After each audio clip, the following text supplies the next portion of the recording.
प्रधानमंत्री नरेंद्र मोदी का अमेरिका दौरा इस बार ऐतिहासिक होने वाला है। पीएम दूसरी बार यूएस कांग्रेस के संयुक्त सत्र को संबोधित करेंगे और पिछले 9 सालों में यह उनका पहला स्टेट विजिट होगा अमेरिका का। इसके मायने और अहमियत समझने के लिए इस समय हमारे साथ केंद्रीय मंत्री हरदीप सिंह पुरी हैं। हरदीप जी फॉरेन सर्विस में भी रह चुके हैं और इस भूमिका में अमेरिका में भी सर्व कर चुके हैं। हरदीप जी, बहुत स्वागत है आपका।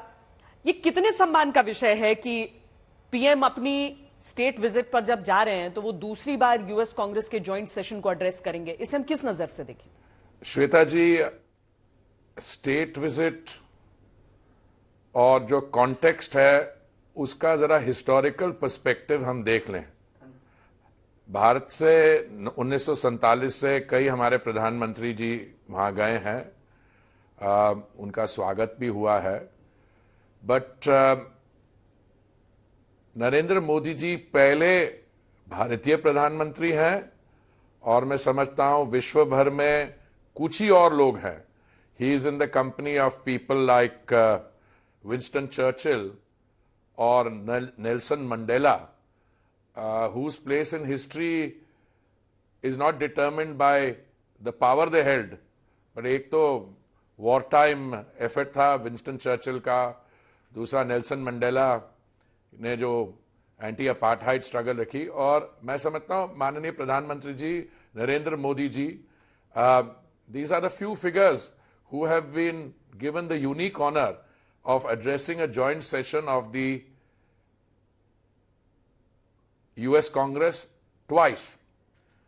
हालांकि पूर्व प्रधानमंत्री मनमोहन सिंह पहले भारतीय पीएम थे जो अमेरिका एक स्टेट विजिट पर गए थे, हरदीप जी, और उनके कार्यकाल में कई ऐसे कदम उठाए गए थे। भारत अमेरिका ने जब से एक साथ आगे चलना शुरू किया, तो क्या यह कहना सही नहीं होगा कि यूपीए के दौर में अमेरिका से हमारे संबंध बेहतर होने शुरू हुए? देखिए, मैं I am a student of history और मैंने I spend 39 years in the foreign service, तो कभी मेरे मुंह से आप ये नहीं सुनेंगे कि मैं किसी और विजिट को उसको अंडरमाइन और उसको डाइल्यूट कराऊंगा। हाँ, यूनाइटेड स्टेट्स ऑफ अमेरिका से जो रिश्ते सुधरने शुरू हुए, मजबूत होने शुरू हुए, बहुत लोगों का इसमें योगदान है, और खास करके डॉक्टर मनमोहन सिंह उनका भी है। उन्होंने, आपको याद है, एक बड़ी important India US civilian nuclear deal भी उन्होंने साइन की थी।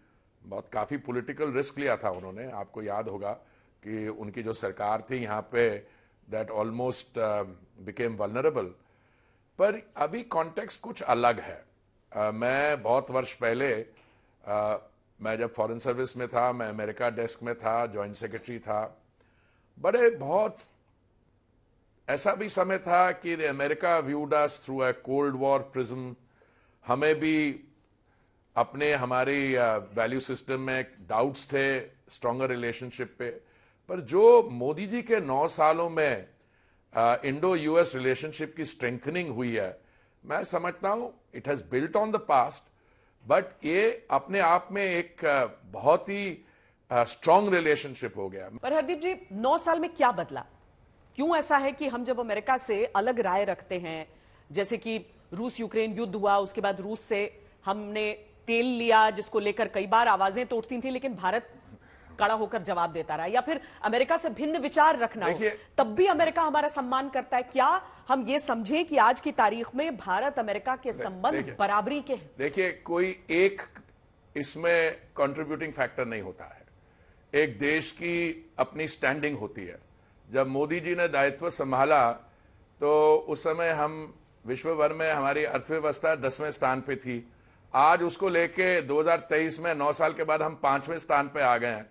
पर उसके अलावा अभी हमारी जो इकोनॉमी है 3.8 ट्रिलियन डॉलर्स की, और हमारा रेट ऑफ ग्रोथ जो था, हमारा फिस्कल ईयर 2022-23 जो 31 मार्च 2023 को फाइनेंशियल ईयर एंड हुआ, उसमें हमारी रेट ऑफ ग्रोथ, ये लोग कह रहे थे कि 5.5% होगी, वो 7.2% थी। और उन्होंने फोरकास्ट किया, हमने, वर्ल्ड बैंक ने, बाकी एजेंसीज ने, कि आने वाले समय में the Indian economy will grow at 6.5%। देखिए, इस समय आप इसको माने नहीं माने, there are some worrying signs in the global economy, पर इस समय which are the bright spots? Bharat, United States, अभी पीछे एयर इंडिया जो प्राइवेटाइज हुई है उन्होंने 500 प्लेन्स का ऑर्डर दिया है, और अमेरिका के राष्ट्रपति और फ्रांस के राष्ट्रपति ने हमारे प्रधानमंत्री जी को धन्यवाद की मैसेज भेजा है। So India is on the move. एक तो वो हुआ। दूसरा, आपने श्वेता जी जो बात की रशिया यूक्रेन की, देखिए हमारी जो ऑयल इंपोर्ट्स हैं, पुराने पहले जो अगर देखें हम कुछ 10 साल 12 साल 15 साल पीछे जाएं तो हम ऑयल इंपोर्ट कर सकते थे 27 देशों से, आज हम 39 कंट्री से इंपोर्ट कर रहे हैं। हां, हम रशिया से कर रहे हैं, बट हमारी पॉलिटिकल व्यूज कोई खास अलग नहीं है, और मैं नहीं समझता इसमें कोई और देश, मैं यूएस की बात ही नहीं कर रहा, कोई और देश हमसे ये कहेगा। किसी ने मुझसे ये सवाल पूछा कि आपको क्या कोई इसके बारे आपको कुछ ऐसे नहीं फील होता प्रेशर? मैंने कहा मोदी जी की, I have had the privilege, 6 साल तो मैं उनकी मंत्रिमंडल में रहा हूं as a member of his team. उनके जो डीएनए वो है, he is not wired to feel pressure, and as a result of neither of us. So I think Modi ji ने डिप्लोमेसी इसको नेविगेट किया। मैं आपको 2 छोटी से एनेक्डोट्स बताना चाहता हूं। पीछे जब प्रधानमंत्री जी गए G7 समिट के लिए हिरोशिमा, और वहां पे उनकी मुलाकात हुई प्रेसिडेंट बाइडेन से, और आपको पता है उसके बाद जो राष्ट्रपति बाइडेन ने पब्लिक डिस्कोर्स में डाला, और उन्होंने ये कहा कि वो जो स्टेट डिनर कर रहे हैं उनके लिए, बाकी बाय द वे वो he is going out of his way, state dinner भी कर रहे हैं, उनको प्राइवेटली भी उन डिनर पे होस्ट कर रहे हैं। उन्होंने कहा कि आपकी डिनर के लिए इतनी डिमांड है, और ये मैं शायद मुझे कहना नहीं चाहिए, अमेरिकन एम्बेसडर मुझे मिले थे कोई 2 दिन पहले, उन्होंने कहा था कि इतना उन्होंने कैपेसिटी इंक्रीज की है डिनर की, फिर भी हजारों लोग डिमांड यही कर रहे हैं कि हमें डिनर में इंक्लूड कीजिए। This is a tribute to India, this is a tribute to Modi ji standing. और ये कोई लोग कहते हैं वो इंडिया मोदी जी, भाई इंडिया की भी स्टैंडिंग तो बढ़ी है, क्योंकि मोदी जी ने वो 9 साल में उस इंडिया को वहां तक लाया। और अभी पीछे जब सिडनी ओपेरा हाउस में मोदी जी ने एक बड़ा कार्यक्रम, एक लार्ज गैदरिंग को संबोधित किया, तो उनके जो ऑस्ट्रेलिया के राष्ट्रपति हैं एल्बनीज, उन्होंने क्या कहा? उन्होंने कहा कि मैंने इतना बड़ा क्राउड कहीं देखा नहीं, पिछली बार इतना बड़ा क्राउड था तो उसमें वो ब्रूस स्प्रिंगस्टीन परफॉर्म कर रहे थे। और वहां सिडनी पहुंचने से पहले माननीय प्रधानमंत्री जी टोक्यो से गए, शायद पोर्ट मॉरिसबी, जहां तक मेरे को याद है, वहां के प्रधानमंत्री जी ने उनका स्वागत किया और उनको हमारे ट्रेडिशनल इंडियन स्टाइल में मिलके कहा।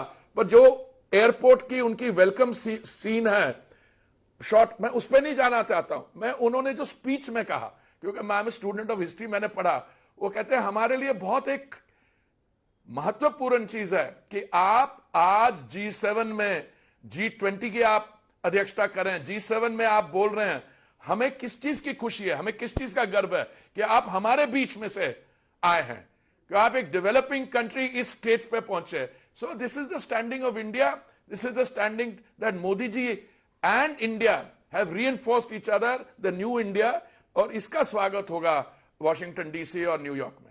हरदीप जी, चूंकि आपकी पृष्ठभूमि फॉरेन सर्विस की रही है, हम ये भी समझना चाहते हैं, क्योंकि आपके जो राजनीतिक विरोधी हैं वो इसे इवेंट मैनेजमेंट कहते हैं, अगर पीएम का भारतवंशियों के साथ कोई समारोह होता है, जैसे मैडिसन स्क्वायर हो गया या 2019 में हाउडी मोदी हो गया, कूटनीति में इसका क्या रोल होता है? क्या यह जरूरी है या गैर जरूरी है? श्वेता जी, पहली बात तो मैं आपको यह कहूंगा कि ये जो स्वागत होता है, ये स्वागत तब होता है कि आपने जो पिछले 9 साल में किया, और मैंने जब आपके साथ बैठा तो मेरे दिमाग में जो 9 साल में काम हुआ है, देखिए 9 साल पहले 2014 में उस समय क्या हमारी स्थिति थी। एक ऑर्गेनाइजेशन जिसका मैंने नाम लिया, अर्नेस्ट एंड यंग, इन्होंने हमारे पे लेबल लगाया कि भारत की जो अर्थव्यवस्था, we are amongst the fragile 5। Fragile 5 का क्या मतलब होता है? कि आप जैसे अगर ट्रैवल कर रहे हैं तो आपके पास अगर कोई सामान है उस पर लगाते हैं फ्रेजाइल, हैंडल विथ केयर, कि अगर आप कुछ हिलेगा तो वो चीज टूट सकती है। कहां फ्रेजाइल फाइल से लेके 5 उसी ऑर्गेनाइजेशन ने पिछले डेकेड को कहा इंडियाज डेकेड। अब लोग एशियन सेंचुरी की बात नहीं कर रहे हैं, अब बात कर रहे हैं वो इंडियन सेंचुरी की। और इससे बड़ा कौन सा एग्जाम्पल हो सकता है? ये जो पेंडेमिक आया, महामारी कोविड। मैं एम्बेसडर था जिनीवा में और न्यूयॉर्क में, जब हमें SARS, H1N1, swine flu, Ebola, इन वायरसेस का सामना करना पड़ा। और हमारी स्थिति यह थी जब आउटब्रेक हुआ पेंडेमिक का, आई एम टॉकिंग अबाउट 2020 की शुरुआत, हमारे पास कोई वैक्सीन मैन्युफैक्चरिंग कैपेसिटी नहीं थी। जो पब्लिक सेक्टर में थी 2004 और 14 में, वही हमारे जो मित्र लोग हैं यूपीए में, इन्होंने डिसमेंटल कर दी। मोदी जी ने फ्रॉम स्क्रैच ही प्रोड्यूस्ड, इनवाइटेड, वी क्रिएटेड, और आज के दिन में शायद 222 करोड़ से अधिक वैक्सीन डोजेज हमने देश में मैन्युफैक्चर की हैं, उनको मुफ्त बांटी हैं। ये छोड़िए, हेल्थ सेक्टर जो हमारा आज है, हमारे देश में जो हुआ, जब हमारे महामारी के कारण लोग फंस गए बाहर, तो पता नहीं कितनी वंदे भारत फ्लाइट से हम लोगों को बाहर से लेके आए। It's an astonishing figure. जो बाकी आपने युद्ध की बात की, रूस और यूक्रेन की, 23,000 हमारे बच्चे जो यूक्रेन में पढ़ते थे, मोदी जी ने ऑपरेशन गंगा किया। अभी पीछे सूडान में जब डिस्टर्बेंसेस हुई, तब लोग लेके आए। तो मोदी जी का टोटल ट्रैक रिकॉर्ड जो है 9 साल का, देश में इकोनॉमिक प्रोग्रेस प्लस तो हमारी, आई डोंट नो कौन सा फिगर यूज करते हैं, हमारी कितनी ओवरसीज पॉपुलेशन है। मैं तो बहुत साल मैंने कई जगह में काम किया, टोक्यो, लंदन, न्यूयॉर्क, 18-20 मिलियन भी हो सकती है। वो शायद सिटीजनशिप, उनके पास पासपोर्ट हो दूसरे देश का, पर वो दिल से तो हमारे साथ जुड़े हुए हैं। वो कहा जाता है you can take an Indian out of India but you don't take the Indian out of him. तो जब ये लोग मेडिसन स्क्वायर गार्डन में या सिडनी ओपेरा हाउस में या कहीं भी, जब ये मोदी जी को कम्युनिटी वेलकम मिलता है या लोग मिलते हैं उनसे, थॉट लीडर जाके, that is the pride that they have and that is what speaks. So I think it's an overall great occasion. और मैंने तो देखिए, मैं अपने करियर में मैंने 6-7 वीवीआईपी विजिट्स हैंडल किए हैं। मैं लंदन में, जिनीवा में और प्रधानमंत्री के विजिट्स हैंडल किए हैं। पर मैं समझता हूं this is a unique occasion. Indian economy is on the way to being the third largest economy. I am not placing a time on it. अब वो कह रहे हैं मोदी जी का संकल्प है, हमें 2047 जब से हमने 100 वर्ष एज एन इंडिपेंडेंट कंट्री होंगे, हमें एक विकसित देश बनना है। जिस रेट में जा रहे हैं, जो मोदी जी का डोमेस्टिक प्रोग्राम है, मैं आपको आंकड़े शुरू कर दूं। आयुष्मान भारत, प्रधानमंत्री आवास योजना, अब आने वाले समय में हम दुनिया में सेकंड लार्जेस्ट मेट्रो सिस्टम होगा हमारा। तो जो इंडियंस हैं बाहर, they will take great pride at it.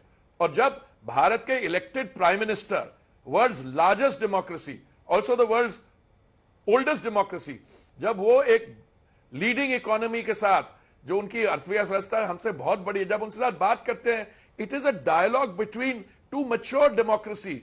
और मैं समझता हूं this is what is new. प्रधानमंत्री के इस दौरे से ठीक पहले राहुल गांधी गए थे अमेरिका, एक दौरा उन्होंने वहां का किया, कई लोगों से उनकी मुलाकात हुई, कई बातें उन्होंने की। आपके अनुसार इसकी वजह क्या हो सकती है और क्या इसका कोई असर हो सकता है?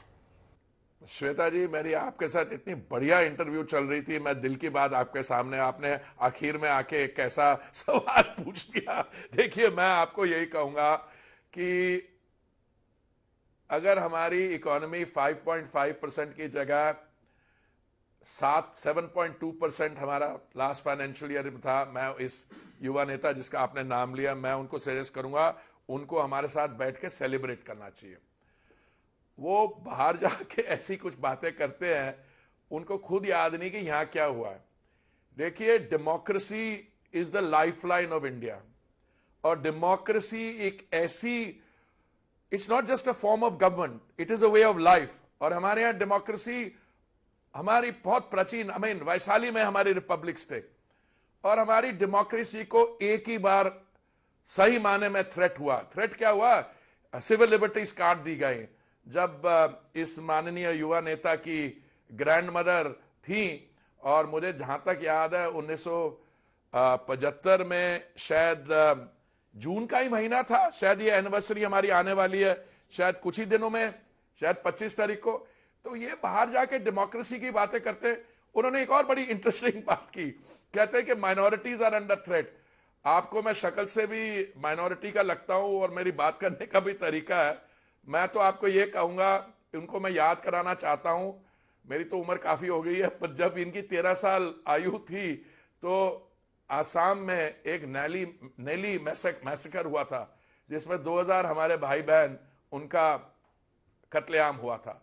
जब इनकी 14 साल उम्र थी तो उस समय हमारी सिखों के खिलाफ जो अत्याचार हुआ, पता नहीं 3000 हमारे कम्युनिटी के members, they were mode down in cold blood. और ये तो मैं इनको छोड़े, एक और युवा नेता, वो भी कल परसों कहीं गई, आपने सवाल नहीं पूछा। वो कहती है कि इंडिया में कह रहे बहुत अच्छा हो रहा है, बहुत प्रशंसा हो रही है, पर 38 करोड़ लोग भूखे हैं।